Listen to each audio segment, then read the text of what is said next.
Vocês sabiam que muita gente não acredita que a Bíblia é a palavra de Deus? Tem muita gente nesse mundo que pensa de forma lógica, racional demais. E quando se fala em fé, milagres, coisas impossíveis, a tendência destas pessoas é não acreditar e relacionar isso a histórias da carochinha ou a invenção de mentes fracas e irracionais. Abra sua Bíblia em 1 Coríntios, no capítulo 1, nos versos 27 até o verso 29, nós vamos ler. A palavra de Deus diz assim, preste atenção. Mas Deus escolheu o que para o mundo é loucura, para envergonhar os sábios, e escolheu o que para o mundo é fraqueza, para envergonhar o que é forte. Ele escolheu o que para o mundo é insignificante, desprezado, e o que nada é, para reduzir a nada o que é. O mundo em que nós estamos vivendo está completamente racional, completamente lógico. E tudo isso talvez seja por causa da velocidade da informação à nossa disposição hoje em dia. Tudo que nós vemos e ouvimos precisa ser comprovado pela ciência.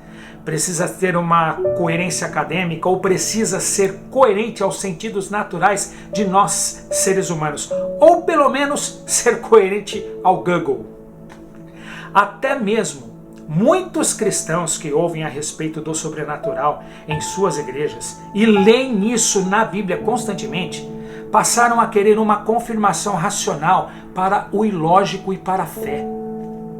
Muitas coisas descritas na Bíblia com relação à história precisam ser comprovadas, muitas vezes pela ciência ou pela arqueologia. Imagina as coisas sobrenaturais. E é incrível como muitos cristãos estão adaptando o que a Bíblia diz com essas descobertas, como se a fé tivesse que se amoldar ao que diz a ciência, por exemplo. Mas a palavra diz que Deus usa o que é nada, o que é insignificante, o que é desprezado, o que é fraco para envergonhar os fortes, os sábios e o que acha que é alguma coisa. A palavra em questão aqui é a fé, e é preciso ter fé para acreditar em algumas coisas estranhas descritas na Bíblia. Querem ver algumas coisas estranhas na Bíblia? Que é preciso ter fé para acreditar e que uma mente lógica e racional nunca vai entender? Marcos, no capítulo 14, no versículo 51, diz que quando Jesus estava para ser preso, antes de sua crucifixão, um jovem vestindo apenas um lençol de linho o seguia. O texto diz assim: um jovem vestindo apenas um lençol de linho estava seguindo Jesus quando tentaram prendê-lo, no caso prender Jesus. Ele, o jovem, fugiu nu, deixando o lençol para trás. Qual a relevância deste texto? Quando alguém que é racional lê este trecho da Bíblia, vem um ponto de interrogação na cabeça dessa pessoa. Porque este relato está neste lugar, é a pergunta. O que me acrescenta uma coisa estranha dessas?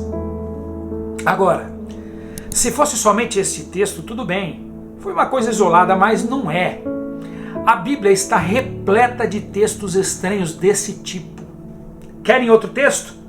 Atos 19, no verso 13 em diante, diz assim: alguns judeus que andavam expulsando espíritos malignos tentaram invocar o nome de Jesus sobre os endemoniados, dizendo: em nome de Jesus a quem Paulo prega, eu ordeno que saiam.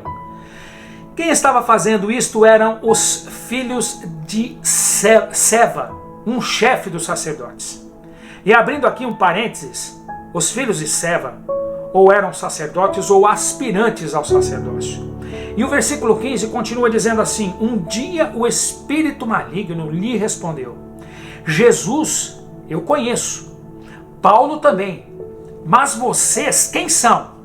Então o endemoniado saltou sobre eles e o espancou com tanta violência que eles fugiram da casa nus e feridos. Novamente o nu desaparecendo na Bíblia. Fugiram nus pela rua.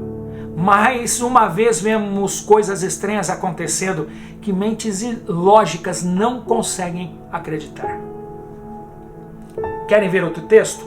Isaías 20, no versículo 3, diz assim: Disse então o Senhor: assim o meu servo Isaías andou nu e descalço durante 3 anos, como sinal de advertência contra o Egito e contra a Etiópia. Ou seja, profetizando nu. Você consegue imaginar a cena de um profeta profetizando publicamente nu? Por que estas coisas estão na Bíblia? E eu pergunto novamente, qual a relevância tem estas coisas estranhas? E para a gente ganhar tempo, eu posso ainda citar, em 1 Samuel, Davi, que era um homem segundo o coração de Deus, que fugia de Saul. Ele foi para uma terra, a terra dos filisteus, e no meio de uma praça ele começa a babar como se fosse um louco. Como podem os lógicos, os racionais, os sábios entender uma loucura dessas? É claro que nós, que somos espirituais e acreditamos no sobrenatural, sabemos que em cada história dessas existe um contexto.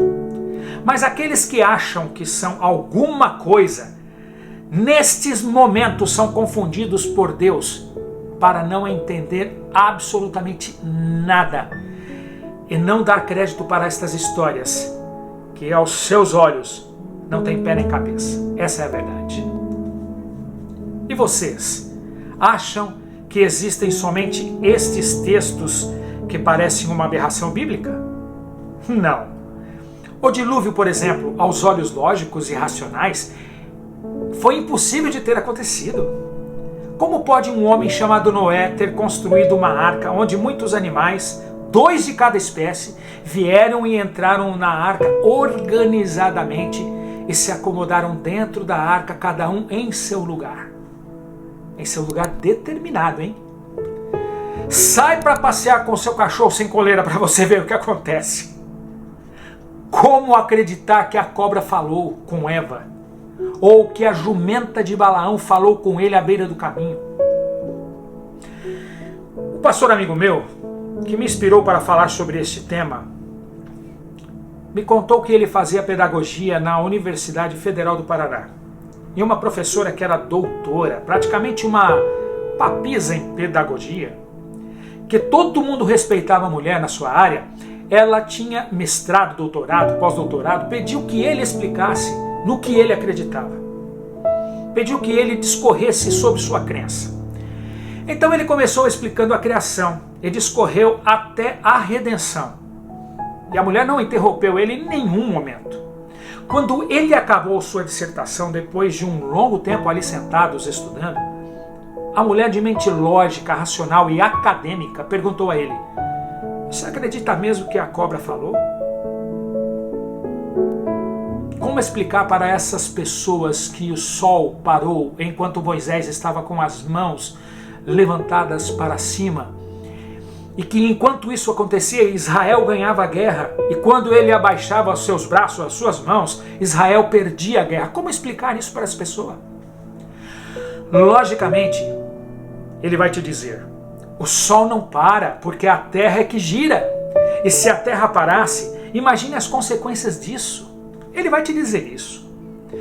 Como explicar que um homem ficou no estômago de um peixe por 3 dias e depois foi vomitado na praia?